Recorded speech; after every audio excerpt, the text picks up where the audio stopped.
பிதா குமாரன் பரிசுத்த ஆவியானவருக்கு மகிமை உண்டாவதாக. ஆமென். எல்லா துதிகளுக்கும் பாத்திரமாய் இருக்கிற எங்கள் அன்பின் தகப்பனே, ஓய்வு நாளின் காலை ஆராதனைக்காக நன்றியோடு சோதரிக்கிறோம், துதிக்கிறோம். ஆராதனை முழுவதும் கர்த்தர் பொறுப்படுத்திக் கொள்கிறார். இயேசு கிறிஸ்துவின் இனிய நாமத்தினால் ஜெபிக்கிறேன் நல்ல பிதாவே. ஆமென். நாம் யாவரும் எழுந்து நின்று பாமாலையில் 15வது பாமாலை அலங்கார வாசலாலே கோவிலுக்குள் போகிறேன் என்ற பாடலை சேர்த்து பாடுவோம்.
உங்களுக்கு கிருபையும் சமாதானம் உண்டாவதா. இது கர்த்தர் உண்டு பண்ணின நாள். இதை களி கூர்ந்து மகிழ கடவோம். திரியேக கடவுளை போற்றுவோம். எங்கள் தந்தையாம் கடவுளை உமது வல்லமையாலும் ஞான காலம் எல்லாவற்றையும் படைத்து உமது குமாரன் இரட்சகராக தரும்படி உலகத்தில் அன்பு கூர்ந்தீர். உம்மை போற்றுகிறோம், உம்மை நாங்கள் போற்றுகின்றோம். குமார் நாம் கடவுளை பாவத்தை தவிர்த்து எல்லாவற்றிலும் எங்களை போல் மனிதனாகி எங்கள் பாவங்களுக்காக ஒப்பு கொடுக்கப்பட்டு எங்கள் நீதிக்காக உயிர்த்தெழும்பி அவரை உம்மை போற்றுகிறோம், உம்மை நாங்கள் போற்றுகின்றோம். பரிசுத்த ஆவியானவராகிய கடவுளே, எல்லா உண்மைகளுக்குள்ளும் எங்களை வழிநடத்தி கடவுளின் அன்பை எங்கள் நெஞ்சில் பொழிகிறவரை உம்மை போற்றுகிறோம், உம்மை நாங்கள் போற்றுகின்றோம். பிதா குமாரன் பரிசுத்த ஆவியாகிய திரிய கடவுள் உமக்கே காலமும் எல்லா புகழும் மகிமையும் உண்டாவதாக. ஆமென். பாவத்திற்காக நாம் யாரும் உணர்ந்தால் படித்து அமைதியாக நம்மை நாமே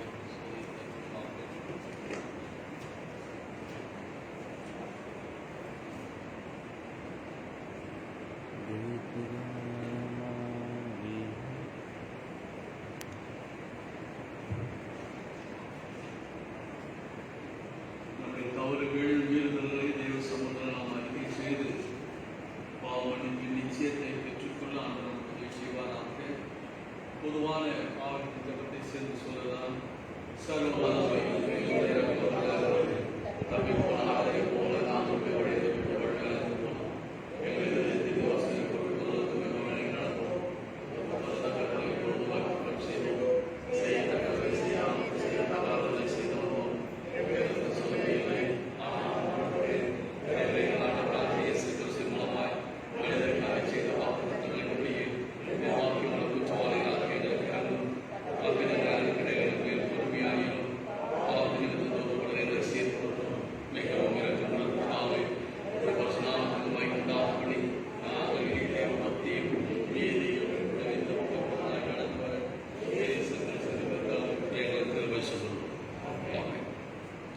சர்வ வல்லமையும் மிகுந்த இரக்கமுள்ள ஆண்டவர் மன்னிப்பையும் பாவ நிவர்த்தியும் நமக்கு கட்டளையிட்டருளி வாழ்க்கையை சீர்படுத்துவதற்கான காலத்தையும் தமது பரிசுத்தாவின் கிருபையும் தேற்றுதலையும் இன்று நம் ஒவ்வொருவருக்கும் தந்தருள்வாராக. ஆமென். ஆமென். திருவசனம் போதனை. ஆண்டவரை துதியுங்கள். ஆண்டவர் நாமம் துதிக்கப்படுவதாக. இந்த நாளுக்குரிய வேத பாடல் வாசி.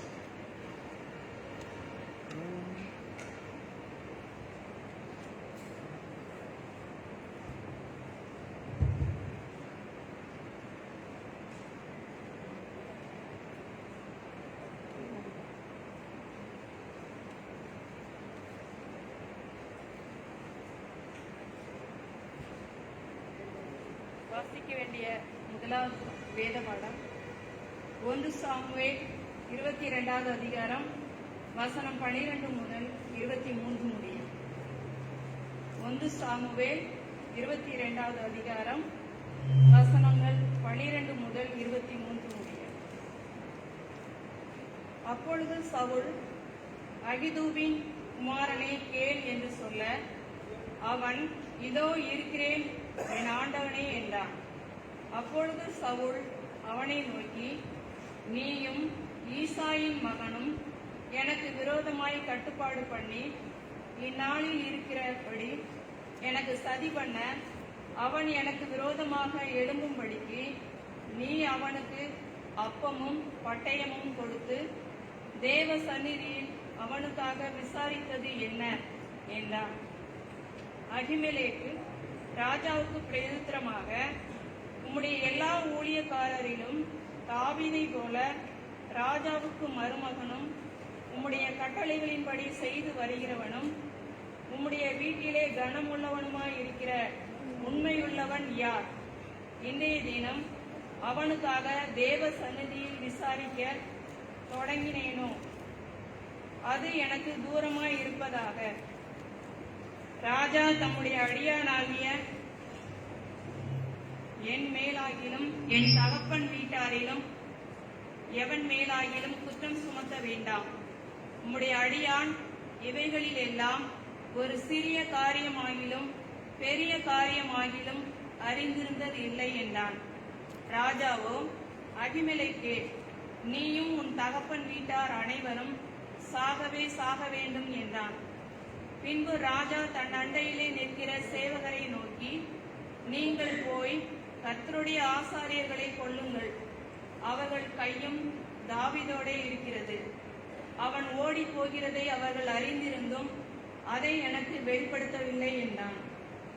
ராஜாவின் வேலைக்காரரோ கர்த்தருடைய ஆசாரியர்களை கொல்ல தங்கள் கைகளை நீட்ட சம்மதிக்கவில்லை.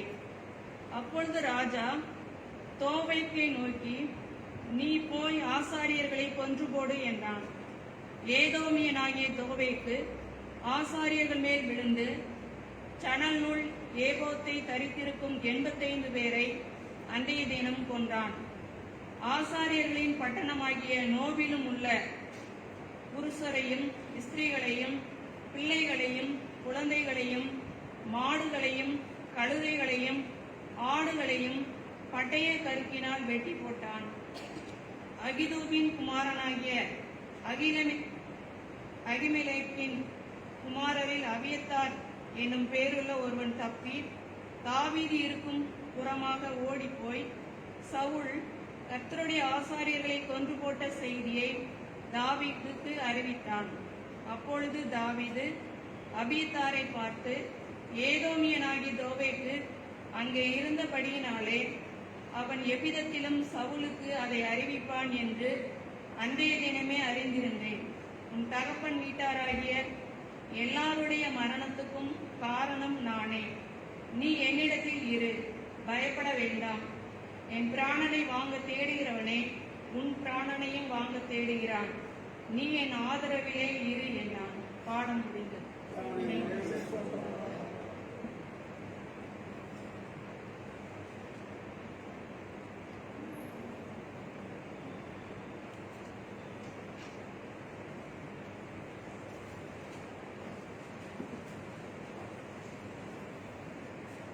நற்செய்தி பாடமாக வாசித்து தெரிந்து கொண்ட வேத பாடம் யோவான் 21 அதிகாரம் 15 முதல் 19 வரை வாசிக்கிறோம்.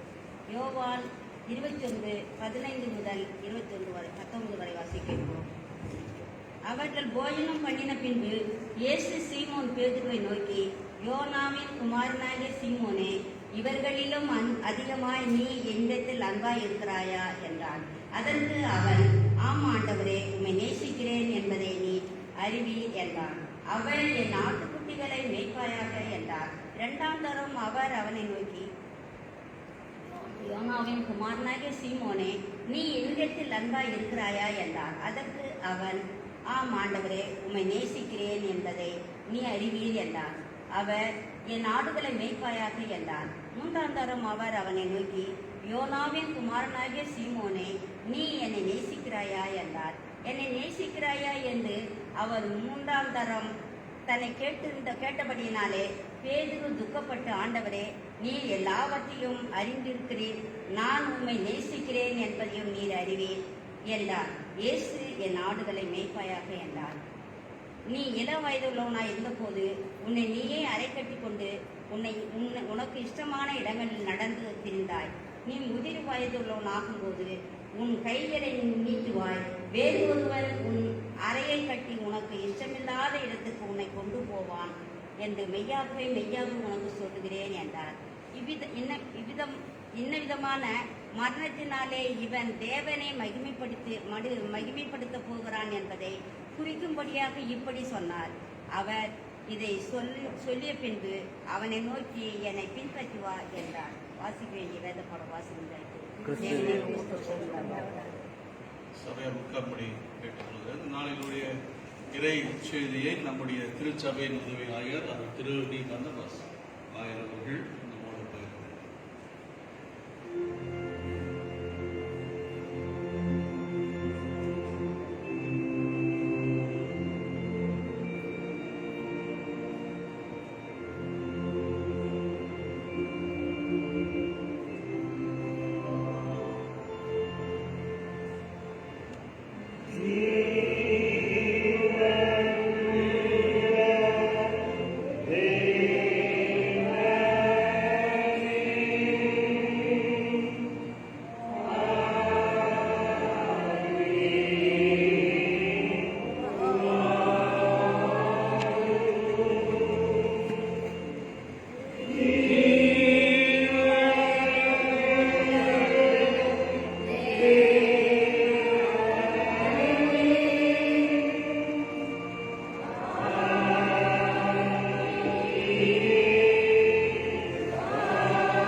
பிதாவாகிய கடவுளாலும் ஆண்டவராகிய இயேசு கிறிஸ்துவினாலும் உங்களுக்கு கிருபையும் சமாதானமும் சதா காலமும் உண்டாவதாக. ஆமென். ஆண்டவரே, நீர் எல்லாவற்றையும் அறிந்திருக்கின்றீர். ஆண்டவரே, நீர் எல்லாவற்றையும் அறிந்திருக்கின்றீர். ஜெபம் செய்வோம். குருவென வந்தவனை கும்பிடுவீரே,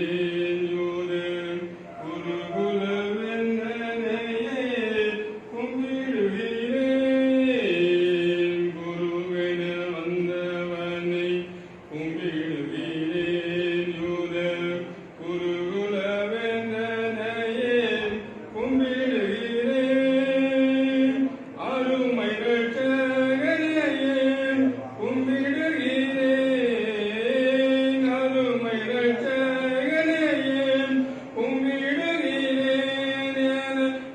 ஆண்டவனை மீட்டவனை கும்பிடுவேன்.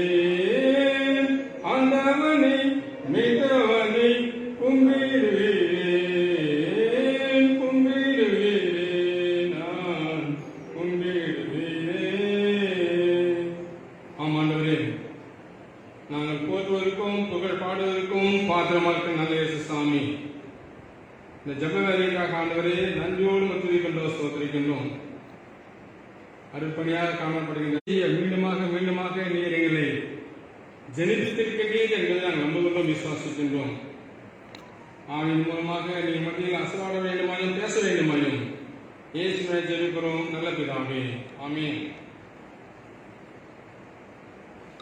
பெந்தெகோஸ்தே திருநாளுக்கு பின் வருகின்ற 10ஆம் ஞாயிற்றுக்கிழமை இந்த தினத்தில் நாம் சிந்திக்கவும் தியானிக்கவும் தென்னிந்திய திருச்சபையின் இறையலாளர் மூலமாக கொடுக்கப்பட்டிருக்கின்ற தலைப்பு சார்ந்த அருள் என்னவென்றால், அருட்பணி கிறிஸ்துவின் காயங்களால் அடையாளப்படுத்தப்படுகிறது. அருட்பணி கிறிஸ்துவின் காயங்களால் அடையாளப்படுத்தப்படுகிறது. ஆதாரமாக வாசிக்க 1 சாமுவேல் புஸ்தகம் 22ஆம் அதிகாரம் 12 முதல் 23 வசனங்களையும், நற்செய்தி பகுதியாக யோவான் சுவிசேஷம் 26ஆம் அதிகாரம் 15 முதல் 19 வரையிலும் வாசிக்க கேட்டுக்கின்றோம். இன்னும் இதற்கு ஆதாரமாக இருக்கின்ற 56ஆம் சங்கீதத்தையும் கலாத்திய நிருபம் 6ஆம் அதிகாரம் கடைசி 10 வசனங்களையும் வாசிக்கின்ற வேளையில் அருட்பணியை பற்றி முழுமையாக தெரிந்து கொள்ள வாய்ப்பை நமக்கு நாம் அறிந்து கொள்ளலாம். பொதுவாக எல்லா சமயத்திலும் கிறிஸ்தவ மார்க்கத்திலும், கிறிஸ்தவ சமயம் என்று சொல்லக்கூடாது, கிறிஸ்தவ மார்க்கம், எல்லா சமயத்திலும் கிறிஸ்தவ மார்க்கத்திலும் அருட்பணியாளர்கள் பணி மிகவும் விசேஷமானது. அந்த அருட்பணியாளர்கள் இல்லை என்றால் மதமானது மிகவும் அல்லது மார்க்கமானது மிகவும் முன்னேற்றமான பணியை அடைய முடியாது. ஆகவே அருட்பணியாளர்கள் திருப்பணி மிகவும் விசேஷமானதாக இருப்பதை நாம் அறிந்து கொண்டிருக்கின்றோம். ஒருவேளை இந்து மதத்தில் பூசாரி என்று சொல்வார்கள், இஸ்லாம் மதத்தில் மௌலவி என்று சொல்வார்கள், கிறிஸ்தவ மார்க்கத்தில் போதகர், ஐயர், தச்சன், பாதிரியார் என்ற பல விதமான மொழிகளை சொன்னாலும் கிறிஸ்துவ திருப்பணியாக அருட்பணி மிகவும் விசேஷமான ஒன்று என்பதை நாம் மறந்துவிடக்கூடாது. கிறிஸ்தவ வரலாற்றில் ஒரு முக்கியமான கூற்று இருக்கின்றது. அதுக்கு முன்பாக மற்ற மத சமய சமயங்களை கருத்துக்களை போதிக்கின்ற அருட்பணியாளர்களை காட்டிலும் கிறிஸ்தவ மார்க்கத்தில் போதிக்கின்ற அருட்பணியாளர்கள் யாராக இருந்தாலும் சரி, போதிக்கின்ற அருட்பணியாளர் யாராக இருந்தாலும் சரி, மிகவும் விசேஷமானவர்கள்.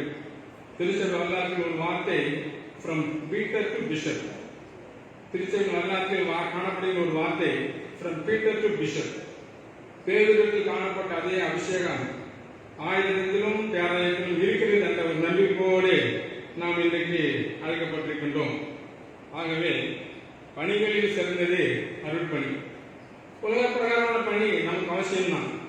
ஆனால் அதை காட்டிலும் அருட்பணி என்பது மிகவும் சிறப்பான ஒன்று என்பதை நாம் மறந்துவிடக்கூடாது. உலக பிரகாரமான பணி ஒரு நேரத்துக்கு உட்பட்டது. 10 முதல் 5 மணி அல்லது 2 முதல் 28 மணி அல்லது 28 மணி முதல் காலை 6 மணி. ஆனால் அருட்பணியில் நேரம் சமயம் கிடையாது. எல்லா நேரமும் அருட்பணியை செய்ய அழைக்கப்பட்டிருக்கின்றோம், யாராக இருந்தாலும் சரி. ஆகவே இந்த அருட்பணியை செய்யும் போது கண்டிப்பாக உபத்திரவங்கள் உண்டு, பாடுகள் உண்டு, நிந்தனைகள் உண்டு. ஆகவே இதை பற்றி பேசும்போதெல்லாம் யோசிக்கும் போதெல்லாம் கடவுள் என்னை மறந்துவிட்டார், கடவுள் என்னை நிராகரித்து விட்டார் என்று சொல்வதை காட்டிலும் கடவுளுடைய ஆசீர்வாதத்தை பெறுவதற்காக எனக்கு தரப்பட்டிருக்கின்ற காயங்கள் என்று எழுதினார். மிகவும் நல்லது. ஆகவே கடவுள் என்னை நிராகரித்து விட்டார், கடவுள் என்னை மறந்துவிட்டார் என்று சொல்வதை காட்டிலும் கடவுளுடைய தேவ ஆசீர்வாதங்களை பெறுவதற்காக வடிவமாக சில காரியங்களை நமக்கு அவர் தந்திருக்கின்றார் என்று சொன்னால் மிகவும் சிரேஷ்டமான ஒன்று. ஆகவேதான் கலாத்தியத்தில் காணப்படுகிற ஒரு வார்த்தை, என் உடலில் காணப்படுகின்ற அச்ச அடையாளங்கள் நான் இயேசுக்காக அடையாளமாக வாழ்கிறேன் என்பதை காட்டுகிறது. என் உடலில் காணப்படுகின்ற அச்ச அடையாளங்கள், அடிப்பட்ட காயங்கள், கல்வுகள் அனைத்தும் இயேசுக்காக நான் வாழ்கிறேன் என்பதை காட்டுவதாக இருக்கிறது என்பதை நாம் மறந்துவிடக்கூடாது. ஆகவே அர்ப்பணி செய்யும் போது பாடுகள் உபத்திரம் சஞ்சலம் வந்தாலும் அதுதான் மகிழ்ச்சி, அதுதான் இன்பம்.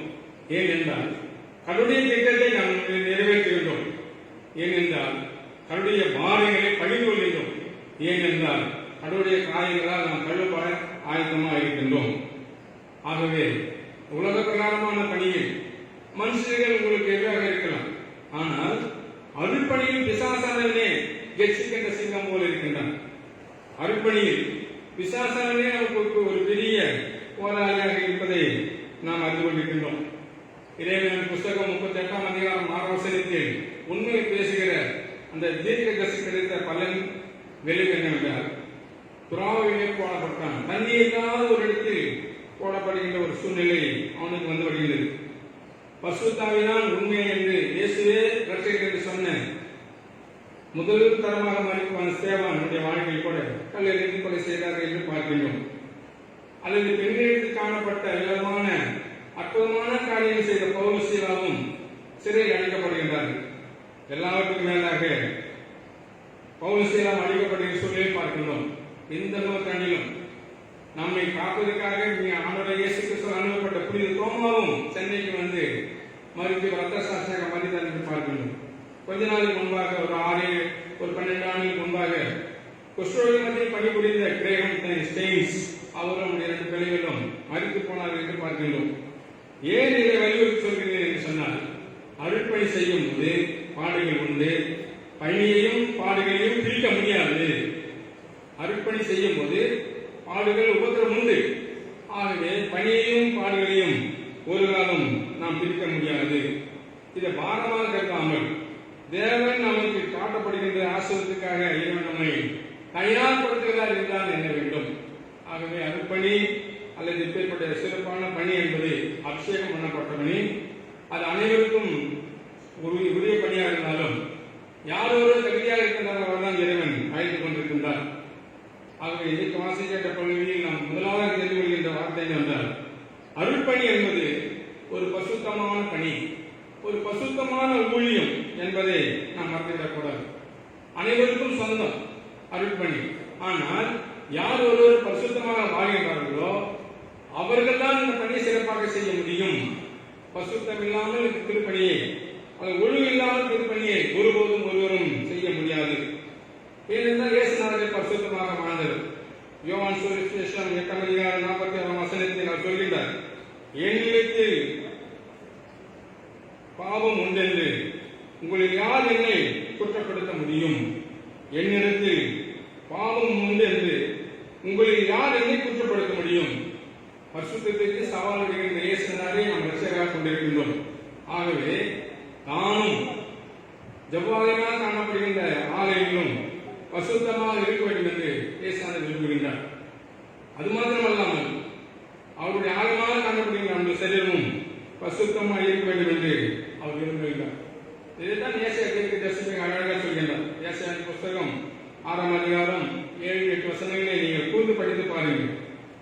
அங்கே சாலைக்கு சென்ற பிறகு அசியமான காட்சியை பார்க்கின்றார்.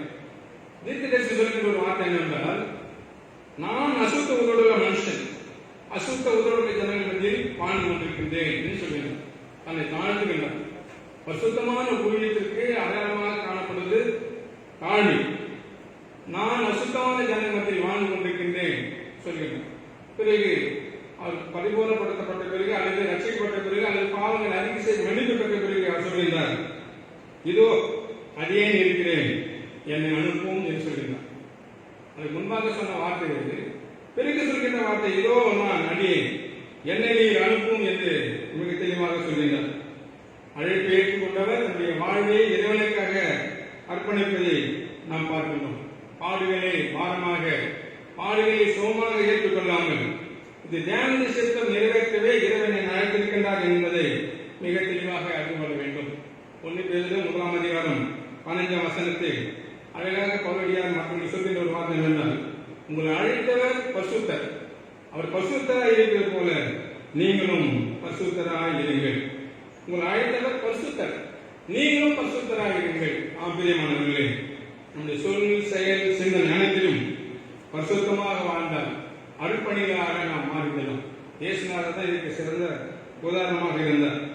ஆகவே அருட்பணி என்பது பசுத்தமான ஒரு ஊழியம். அருட்பணி என்பது ஒரு விசேஷமான திருப்பணி என்பதை நாம் மறந்துவிடக்கூடாது. இரண்டாவதாக, அருட்பணி என்பது பரிதவிக்கின்ற ஊழியம், கரிசனையோடு செய்கின்ற ஊழியம். அருட்பணி என்பது பரிதவிக்கின்ற ஒரு ஊழியம் அல்லது கரிசனையோடு செய்கின்ற ஊழியம். பரிதவிப்போடும் கரிசனையோடும் நாம் செய்யவே அழைக்கப்பட்டிருக்கின்றோம். யாராக இருந்தாலும் சரி, சிறிய ஊழியக்காரராக இருந்தாலும் சரி, பெரிய ஊழியக்காரராக இருந்தாலும் சரி, யாராக இருந்தாலும் அருட்பணியை கரிசனையோடும் பரிதவிப்போடும் நாம் செய்ய வேண்டும். அப்படி செய்யும் போது ஒரு வேதனை வரலாம், கண்ணீர் கூட வரலாம். எல்லாவற்றையும் ஒருபுறம் வைத்துவிட்டு இறைவன் இருக்கின்றார் என்ற நம்பிக்கையோடு நாம் அழைக்கப்படுகின்றோம். கண்ணீர் வருகிற ஒரு துக்கத்தோடு இருக்கும்போது கண்ணீர் வரும். ஆனந்தத்தில் வருகின்ற கண்ணீருக்கு அதிகமான சக்தி உண்டு. துக்கத்தில் வருகின்ற கண்ணீருக்கு அதை காட்டிலும் அதிகமான சக்தி உண்டு. நமது ஆண்டவர் இயேசு கிறிஸ்துவின் வாழ்வில் கண்ணீர் விட்டதாக 3 இடங்களில் பார்க்கின்றோம். முக்கியமாக இந்திய தேசத்திற்கு ஆதாரமாக இருக்கின்ற இந்த பரிதவிக்கின்ற ஒரு நிலைமை இயேசுவின் வாழ்வில் காணப்படும். சமாதானமாக இருக்க வேண்டிய எருசலேம் பட்டணம் சமாதானமின்றி வாழ்ந்து கொண்டிருப்பதால் அவர் மிகவும் அந்த பட்டணத்தை பார்த்து கண்ணீர் விடுகின்றார். லூக்கா சுவிசேஷம் 19ஆம் அதிகாரம் 42ஆம் வசனத்தில், உனக்கு கிடைத்த இந்த நாளாயிலும் உன் சமாதானத்தை நீ அறிந்து கொண்டிருந்தால் நலமாக இருக்குமே. உனக்கு கிடைத்த நாளிலாயும் உனக்கு கிடைத்த இந்த நிலைமையை நன்றாக அறிந்திருந்தால் நலமாக இருக்குமே. இங்கு நாம் நேசிக்கின்ற பட்டணத்திற்காக பரிதவிக்கின்ற இயேசுநாதரை நாம் பார்க்கின்றோம். நேசிக்கின்ற பட்டணத்திற்காக பரிதவிக்கின்ற இயேசுநாதரை நாம் பார்க்கின்றோம். காசூரி கண்ணீர் விட்டு அழும்போது கூடியிருந்த மக்கள் சொல்கின்ற ஒரு வார்த்தை, இவனை இவர் இவ்வளவாய் நேசித்திருக்கின்றாரே என்று சொல்கிறார். யோவான் சுவிசேஷம் 11ஆம் அதிகாரம். கூடியிருக்கிற மக்கள் அனைவரும் சொல்கிறார்கள், இவர் இவ்வளவு அதிகமாய் நேசித்திருக்கின்றாரே என்று மிக தெளிவாக சொல்கின்றார். ஆம் பிரியமானவர்களே, எல்லாருக்கும் மேலாக ஒவ்வொரு சமயத்திலும் நாம் அதிகமாக நினைவு கூறுகின்ற பட்டணம் நினைவே பட்டணம். நினைவே மக்களுக்கு எதிராக பிரசங்கம் செய்ய என்று யோனாவை அனுப்புகின்றார். யோனாவும் பிரசங்கம் செய்கின்றார். ஆனால் மக்களுடைய மனதில் ஒரு மாற்றம் ஏற்படுகிறது. உடனே கடவுளானவரும் தன்னுடைய திட்டத்தை மாற்றிக் கொள்கின்றார். யோனாவின் எரிச்சலை கண்ட கடவுள் சொல்கின்ற வார்த்தை, வலதுகை யோனான் புஸ்தகம் 4ஆம் அதிகாரம் 11ஆம் வசனத்தில், வலதுகைக்கும் இடதுகைக்கும் வித்தியாசம் தெரியாத 1,20,000 மக்களை நான் அழிப்பது எப்படி என்று கேட்கின்றார். நான் அழிப்பது எப்படி? அழிக்க முடியாது. தனக்கு எதிராக இருந்த பட்டணத்தாரை அவரை அதிகமாக நினைவு கூறுகிறார். அதே சமயத்தில் அந்த பட்டணத்தார் அனைவரும் மனமாறிய பிறகு, நல்ல மக்களாக மாறிய பிறகு, அந்த மக்களுக்காக பரிதவிக்கின்ற கரிசனைப்படுகின்ற ஆண்டவரை நாம் யோனான் புஸ்தகத்தில் பார்த்து கொண்டிருக்கின்றோம். ஆம் பிரியமானவர்களே, அதே போல இன்றைக்கு வாசிக்கின்ற 1 சாமுவேல் புஸ்தகம் 22ஆம் அதிகாரம் 22-23 வசனங்களில் ராஜாவா சொல்கின்றார். அந்த தாவீது ராஜா அபிஷேகம் பண்ணப்பட்ட பிறகு 7-8 ஆண்டுகள் சவுலுக்காக பயந்து போய் காட்டில் வாழ்ந்து கொண்டிருக்கின்றார். ஒரு ராஜா சாதாரண ஒரு பழைய ராஜாவுக்காக பயந்து கொண்டு காட்டில் வாழ்ந்து கொண்டிருக்கின்றார். காட்டில் வாழும்போது அபித்தியா என்ற ஒரு நபர் வருகிறார். அவனை பார்த்து அவர் சொல்கிற ஒரு வார்த்தை, உன் தகப்பனாக இருக்கிற அனைவரும் மரித்து போனதற்கு நான் தான் காரணம். உன் தகப்பனுக்கு அனைவரும் மரித்து போனதற்கு நான் தான் காரணம். என்னிடத்தில் நீ வந்துவிடு. என் பிராணனை வாங்க தூண்டுகிறவர்கள் உன் பிராணனையும் வாங்க தூண்டுவார்கள். ஆகவே என்னிடத்தில் இரு என்று அவரை பத்திரப்படுத்துகின்றார். என்ன கரிசனை, என்ன பரிதவிப்பு! ஒரு ராஜா சொல்கின்றார், என் பிராணனை வாங்க தூண்டியவர்கள் உன் பிராணனை வாங்குவார்கள். ஆகவே நீ என்னிடத்தில் இரு என்று மிக தெளிவாக சொன்னதாக பார்க்கின்றோம். பிரியமானவர்களே, இதை சற்று யோசித்து பார்க்கும்போது மறக்க முடியாத, அதை மாற்ற முடியாத ஒரு பரிதவிப்பு, ஒரு கரிசனையை நாம் அதிகமாக பார்த்து கொண்டிருக்கின்றோம். ஆகவேதான் கரிசனையோடு சீமோன் பேதுரு கேட்கின்றார், என்னை நேசிக்கின்றாயா? கரிசனையோடு கேட்கின்றார், என்னில் நீ அன்பு கூறுகின்றாயா? கடந்த ஒரு ஆண்டு காலம் முழுவதும் நம் உயிரில் நம்மோடு இருக்கிறதா என்ற பெரிய கஷ்டமான பாரமான சூழலில் வாழ்ந்து கொண்டிருக்கின்றோம் கொரோனா என்ற தொற்று நோய் மூலமாக. ஆனால் உறவினர்கள் இணையதள பந்துக்கள் இருந்தால் கூட அங்கே போய் பார்ப்பது கஷ்டமாக இருக்கின்றது. நமக்கு அந்த நோய் வந்துவிட்டால் என்ன பண்ணுவது? நமக்கு அந்த நோய் வந்து விடுமோ? ஆகவே எந்த அளவுக்கு பாதுகாப்பாக போக முடியுமோ நானும் சரி நீங்களும் சரி அந்த மரணத்தில் பங்கு பெறுகின்றோம். ஆம் பிரியமானவர்களே, என்ன கரிசனை, என்ன பரிதவிப்போடு நாம் இந்த காரியங்களில் எதிர்பார்க்கின்றோம். 128 பையக்கத்தனையில் காயப்பட்ட இருதயத்தை கழுவி சுத்தப்படுத்தும் பயங்கள் யாவும் இயேசு என்றால் பரந்தோடியே போகும். காயப்பட்ட இருதயத்தை கழுவி சுத்தப்படுத்தும் பயங்கள் யாவும் இயேசு என்றால் பரந்தோடியே போகும். எல்லாவற்றையும் மறந்து உயிருக்காக போராடி கொண்டிருக்கின்ற மனுஷர்களாகிய நாம் அனைவருமே கரிசனையோடு வாழ்கின்றோமா, பரிதவிப்போடு வாழ்ந்து கொண்டிருக்கின்றோம் என்பதை உங்களுடைய பார்வைக்கே நான் கேட்டு விடுகின்றேன். அது மாத்திரமல்லாமல் குஷ்டரோகிகளையும் அவர் தொட்டு பேசினார். குஷ்டரோகியானாலும் அவனை கையினால் கூசாமல் தொட்டாரமா. கஷ்டப்படுவோரை கண்டதும் கண்ணீரை விட்டாராம். குஷ்டரோகியானாலும் அவனை கையினால் தொட்டாரமா. கஷ்டப்படுவோரை கண்டு கண்ணீரை விட்டாராம். இப்படிப்பட்ட ஆண்டவரை பின்பற்றுகின்ற நாம் எப்படி இருக்கின்றோம்? அழுகின்ற மக்களோடு அழுகின்றோமா? சமாதானமாக இருக்கின்ற மக்களோடு சமாதானமாக இருக்கின்றோமா? ஆனால் அருட்பணி என்பது பரிதவிக்கின்ற கரிசனை காட்டுகின்ற ஒரு திருப்பணி என்பதை நாம் மறந்துவிடக்கூடாது. அப்பேற்பட்ட பணியை செய்யதான் நம்ம இறைவன் இன்னைக்கு செலுத்தித்திருக்கின்றார். நம்முடைய பலத்தால் அல்ல, நம்முடைய பெரிய பராக்கிரமத்தால் அல்ல, என்னுடைய கிருபை மூலமாகவே நாம் இன்றைக்கு அழைக்கப்பட்டிருக்கின்றோம். இறுதியாக அருட்பணி என்பது பரலோக ராஜ்யத்தை காட்டுகின்ற ஒரு பணி. முதலாவதாக பரிசுத்தாவின் ஊழியம், இரண்டாவதாக பரிதவிக்கின்ற ஊழியம், மூன்றாவதாக பரலோக ராஜ்யத்தை காட்டுகின்ற ஒரு ஊழியம். இதுதான் முக்கியம். எல்லா நேரங்களிலும் எல்லா சமயங்களிலும் இதைதான் நாம் பெருமையாக பேச வேண்டும். குறிப்பாக எல்லா சூழ்நிலையிலும் இயேசுடைய நோக்கம், இயேசுடைய பிரசங்கம் மிகவும் வல்லமையாக காணப்பட்டது. அவருடைய நோக்கம் இந்த மண்ணுலகை விண்ணுலகமாக மாற்ற வேண்டும். அவருடைய நோக்கம் இந்த மண்ணுலகை விண்ணுலகமாக மாற்ற வேண்டும். அதுக்காக ஆவின் அபிஷேகம் பெற்ற அவர் செய்கின்ற பிரசங்கம் மத்தேயு சுவிசேஷம் 4ஆம் அதிகாரம் 17ஆம் வசனத்தில் மனதிரும்புங்கள், பரலோக ராஜ்யம் சமீபமாக இருக்கிறது. ஆகவே நம்முடைய அடிப்படை அருட்பணிக்கு அடிப்படையாக மனதிரும்புதலை அவர் ஒரு மைய கருத்தாக வைத்திருந்தார். மனதிரும்புகின்ற அனைவருமே விண்ணுலகத்திற்கு சேர்வார், விண்ணுலகத்துக்கு சொந்தக்காரராக மாறிடுவார் என்று மிக தெளிவாக சொல்கிறார். இதனால் அவருக்கு அதிகமான எதிர்ப்பு வந்தது. அதிகமான மக்களுடைய கஷ்டங்களை அவர் சந்திக்க வேண்டிய சூழ்நிலை வந்தது. ஆனாலும் அதை அவர் மாற்றிக் கொள்ளாமல் மனமாறுங்கள், ஏழை அரசு அருகில் இருக்கிறது என்று மிக தெளிவாக சொன்னதாக பார்க்கின்றோம். விண்ணுலகத்திற்குரிய காரியத்தை ஆண்டவர் இந்த மண்ணுலகில் செய்ய அதிகமாக பிரயாசப்பட்டார் என்று நாம் பார்க்கின்றோம்.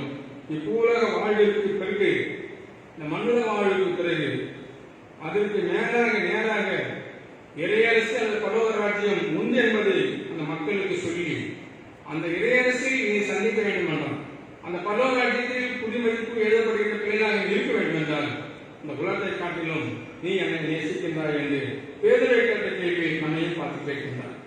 ஆகவே இறையரசை நீங்க சேர வேண்டும் என்றால் இந்த உலகத்தை காட்டிலும், உலகத்தில் இருக்கின்ற எல்லாருமான ஆசை பாசை எல்லாத்தையும் காட்டிலும் நீ என்னை நேசிக்கின்றாயா, நீ என்னை அன்பு கூறுகிறாயா என்று கேட்கின்றார். அதுக்கு அவர் இறுதியாக சொன்ன பதில், ஆண்டவரே எல்லாவற்றையும் நீ அறிந்திருக்கின்றீர். கொஞ்ச நாளுக்கு முன்பாக அவரை அறியேன் என்று சொன்னவன், கொஞ்ச நாளுக்கு முன்பாக 3 முறை அவரை அறியேன் என்று சொன்னவன் என்று சொல்கின்ற பதில் என்றால், ஆண்டவரே நீர் எல்லாவற்றையும் அறிந்தவராக இருக்கின்றீர். உண்மைதான். அது உபதேசம், வாழ்வழிக்கின்ற வார்த்தை. அது கடினமான உபதேசத்தை கண்டு அனைவரும் ஆச்சரியப்பட்டார்கள். சீடர்களால் பின்பற்ற முடியவில்லை.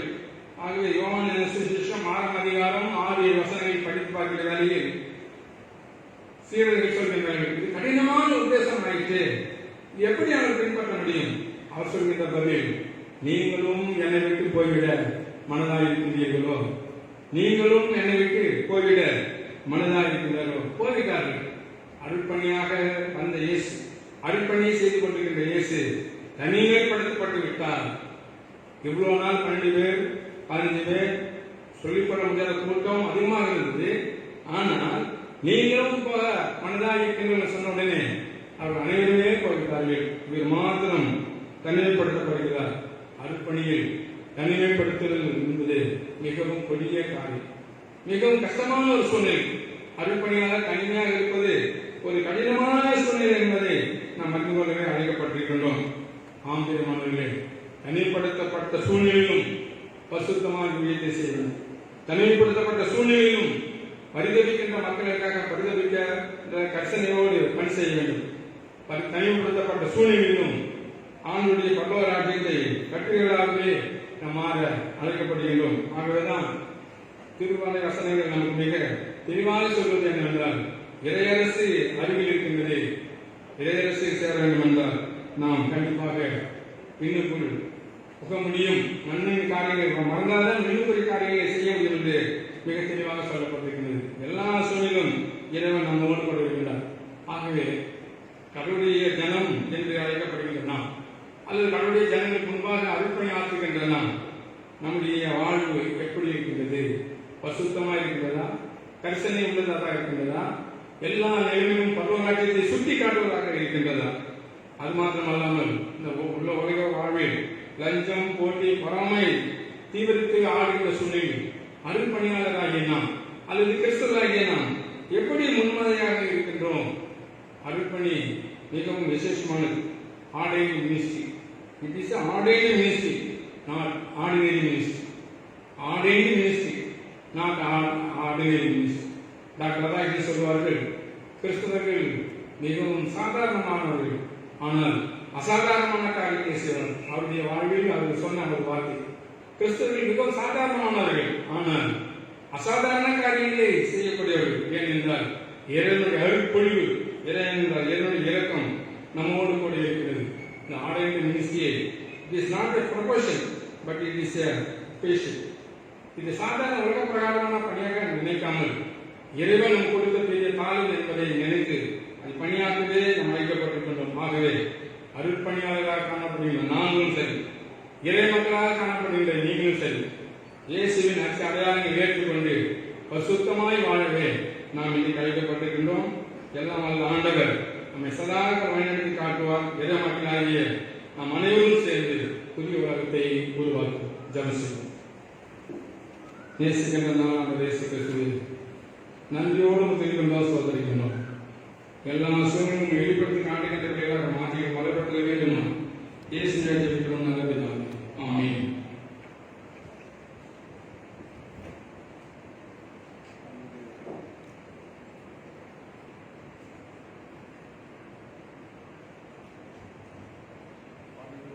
நாம் யாரும் எழுந்திருந்து அப்போஸ்தலர் விசுவாச பிரமாணத்தை சொல்லி விசுவாசத்தை உறுதிப்படுத்திக் கொள்வதால்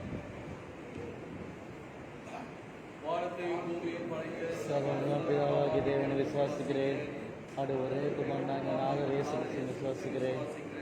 அவர் பரிசுத்தாவினாலே கனிமழைக்கு உற்பத்தி பிறந்தார். புதிய பிள்ளையின் காலத்தில் பாடுபட்டு சிலுவை வரைந்து மறுத்து அடக்கம் பண்ணப்பட்டு பாதாளத்தில் இறங்கினார். 3ஆம் நாள் மருத்துவத்தில் நேர்ந்தார். மரணத்துக்கு ஏறி சர்வ பிதாவாகிய தேவன் பாசி விட்டிருக்கிறார். அவருக்கு மருத்துவ ஞாயிற்றுக்கு வருவார். பரிசுத்தாவினை விசுவாசிக்கிறேன். ஒருவருக்கிற பொதுசபை பரிசுத்த ஐக்கியமும் பாவமன்னிப்பும் சரீரம் மட்டும் நித்திய ஜீவனும் உண்டென்று விசுவாசிக்கிறேன். ஆமென்.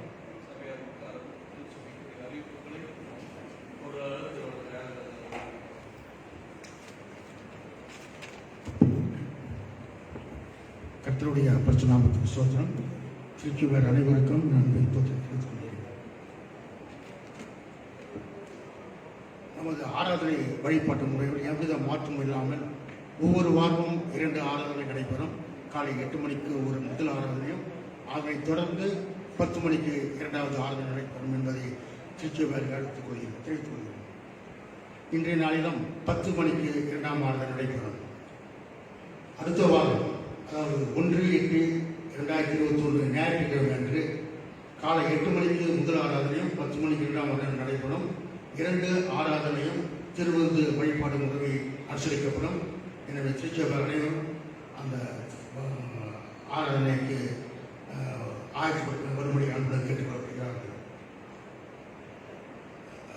திருச்சபைக்கு பொதுவான காணிக்கை செலுத்த வரும்போது சமூக இடைவெளியை கடைபிடித்து வரிசையாக தங்கள் பெட்டியில் அருகே வைக்கப்பட்டிருக்கும் பெட்டியிலே காணிக்கை செலுத்தும் வரை அன்புடன் கேட்டுக்கொள்ளப்படுகிறார்கள். உரைக்காணிகளை மட்டும் அந்த அறையில் 8 மேஜைகள் இருக்கும் டிரைவில் வைக்கும்படி கேட்டுக்கொள்கிறார்.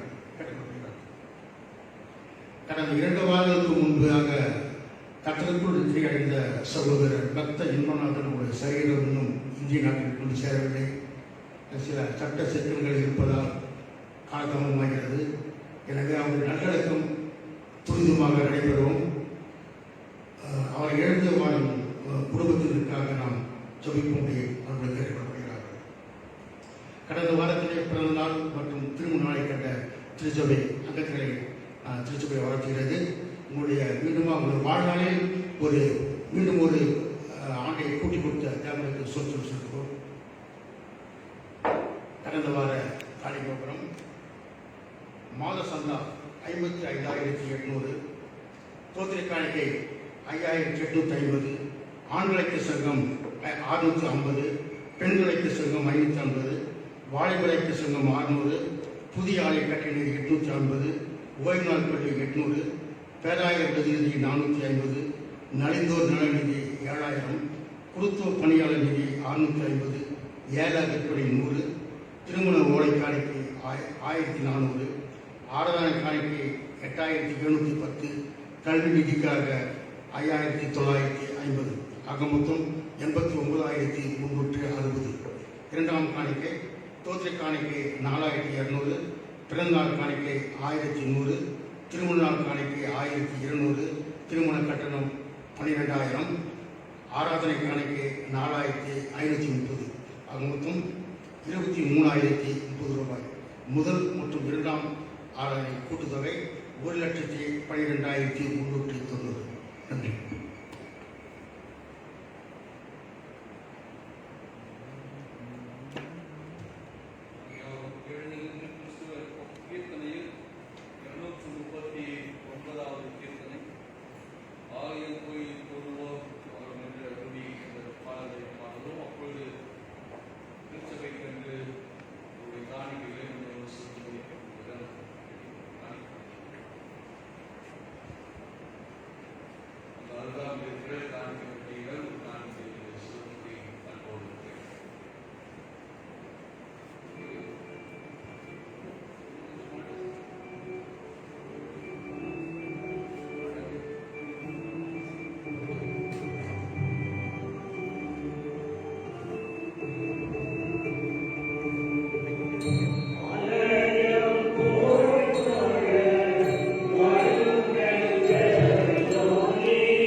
Amen.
ஜெபம் செய்வோம்.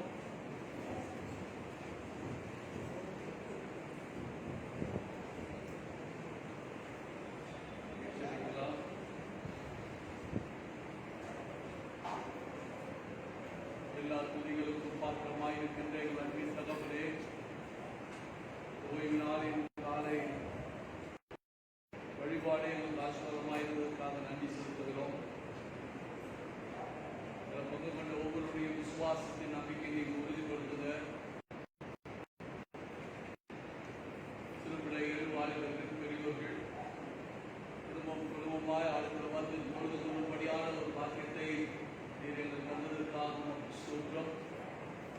ஒவ்வொரு குடும்பத்துக்கும் என் தலைவர்கள் வழிகாட்டுவாய் ஆலோசகமாய் இருக்கும்படியாக சொல்லிக்கிறோம். நோய் தொற்று காலத்தில் நீங்கள் பரம வைத்தியராய் இந்த பிள்ளைகளுக்கு இருக்க வேண்டும் என்று மன்றாடும். இந்த சட்டைக்குள் ஆரோக்கியம் இருக்கும் என்று சொல்கிற வசனத்தின்படி இந்த பிள்ளைகளை யாவரையும் அன்றைய இந்த சட்டைக்குள்ளாய் மறைத்து பாதுகாத்துக் கொள்ள வேண்டும் என்று மன்றாடுவது சுவாமி. உங்களுடைய கரங்கள் ஒப்பு கொடுக்கிறேன்.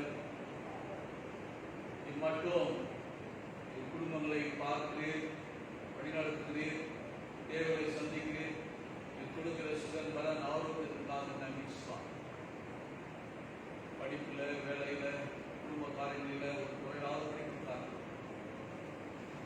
திருச்சபை வழிபாடு ஆண்டவரே, இப்படி நாம் மகிமைக்காக உடைய பிள்ளைகள் உங்களை தொழுது கொண்டு தங்கள் விசுவாசம் உறுதிப்படுத்திக் கொள்வதற்காக இந்த வழிபாடு அமைய கிருபை செய்து ஸ்தோத்திரம். துதிப்பு பாடவும் வார்த்தையை தியானிக்கவும் கொடுத்த கிருபைக்காக நமக்கு ஸ்தோத்திரம். அபிஷேக அர்ப்பணி அதை அனைவரும் கிறிஸ்துக்குள் திருமுழுக்கு பெற்ற விருதுகளை பங்கு கொள்கிற ஒவ்வொருவரும் அர்ப்பணி செய்ய அழைக்கப்பட்டிருக்கிறோம். சாட்சியோடு இந்த சமூகத்தில் எங்கள் வெளிச்சம் மற்றும் முன்பாய் பிரகாசிக்கும்படியாக அழைக்கப்பட்டிருக்கிறோம் என்பது உணர்ந்து பேச்சில, நடத்தையில, செயல்களில, வாழ்வுல உண்மை உறுதிப்படுக்கிறவாய் நீ எங்களுக்கு உதவி செய்ய வேண்டும் என்று மாறினார். பேராயர், பேராய அலுவலர்கள் நடக்கின்ற அனைத்து திருப்பணிகளுக்காக நன்றி செலுத்துகிறோம். இந்திய தேசத்தில் உலக அளவிலும் பல நிலைகளில் மக்கள் பாதிக்கப்பட்டுக் கொண்டிருக்கிறார். நோய் தொற்று மிக வேகமாக பரவுகிறது. வருகின்ற மாதங்களில் பல பரிமாணங்களில் சிறு பிள்ளைகளும் வயதானவர்களையும் நேரே பாதிக்கும் என்று சொல்ல கேட்கிறோம். உங்களுடைய நாமம் தரிக்கப்பட்ட உங்களுடைய சாயம் உருவாக்கப்பட்ட அனைத்து மக்கள் பாதுகாக்கப்படுவது சரியா? நாடுகளில் வெள்ள பெருக்கி இந்தியாவில் மட்டுமல்ல மற்ற நாடுகளிலும் நேர் பாதிக்கப்பட்டுக் கொண்டிருக்கிறார்கள். காணாமலும் போயிருக்கிறார். எங்களுடைய பொருளாதார வீழ்ச்சி அடைந்திருக்கிறது. அடுத்த வேலைக்கு என்ன சாப்பிட போகிறோம் தெரியாமலே கலங்குகிற மக்கள் பெருகிக் கொண்டிருக்கிறார்கள். ஜலத்தினால் மக்கள் ஆகாவே பாதிக்கப்பட்டுக் கொண்டிருக்கிறார். தீயினால் பாதிக்கப்பட்டுக் கொண்டிருக்கிறார். நில சரிவுகள், நிலநடுக்கங்கள், இப்படி பல பாதிப்பு மனுதத்தை எதிர்கொண்டு அதற்காக நாம் திருச்சபை குடும்பத்தின் பெயராக நாம் ஒருமித்து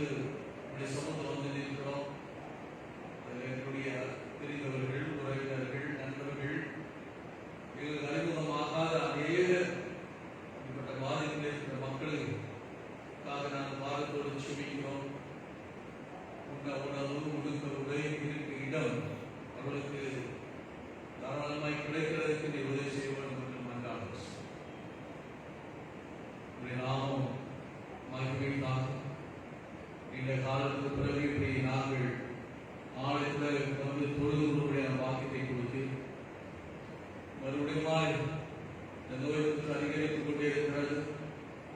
எவ்வளவு நாட்களுக்கு நாளை வழிபாடுகள் நடக்கும் தெரியல. அந்த வாரத்தோடு சொல்லி வழிபாடுகள் தடையெல்லாம் நாங்கள் குடும்பமாய் வந்து தொழுது கொண்டு இருப்பது தடைபடக்கூடாது என்று நாங்கள் சொல்லிக்கிறோம். இந்த நாளிலும் பல சிரமங்கள் மத்தியில் வந்திருக்கிற பிள்ளைகளுக்காக சொல்லிக்கிறேன். பலவீனத்தின் மத்தியிலும் வியாதி மத்தியிலும் பிள்ளைகள் ஒவ்வொருவரும் நல்ல சுகத்தின் பலத்தையும் வழிபாடு நேரங்களில் பெற்றுக்கொள்ள நான் சொல்லிக்கிறேன்.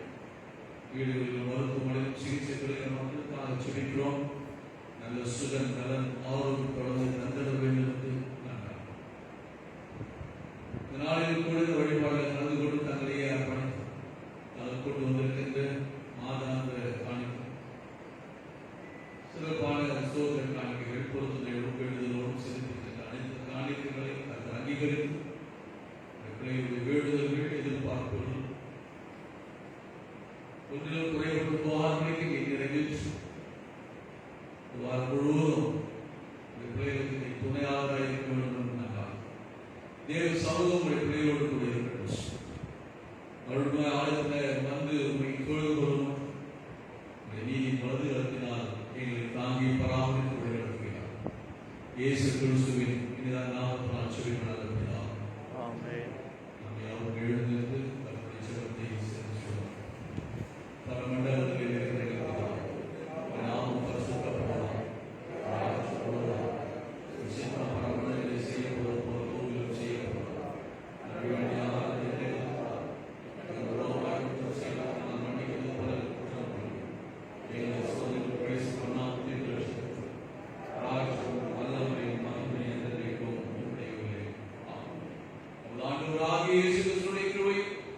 பிதாவாகிய தேவனுடைய அன்பு பரிசுத்த ஆவியானவருடைய அன்போடு ஐக்கியமும் வழிநடத்தும் நம் அனைவரோடு கூட இன்றும் என்றும் சதா நாட்களிலும் இருப்பதாக.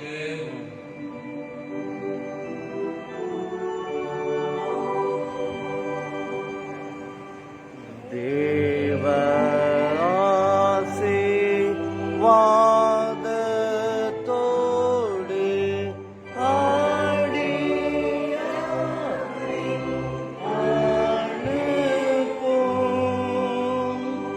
வார்த்தை என்னும் அப்பத்தாலே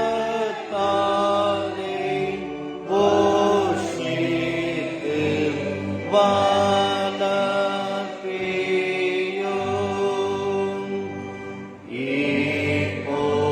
இப்போதுமை தேடி வந்து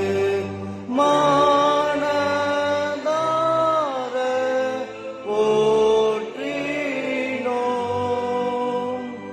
மோட்சலோகத்தில்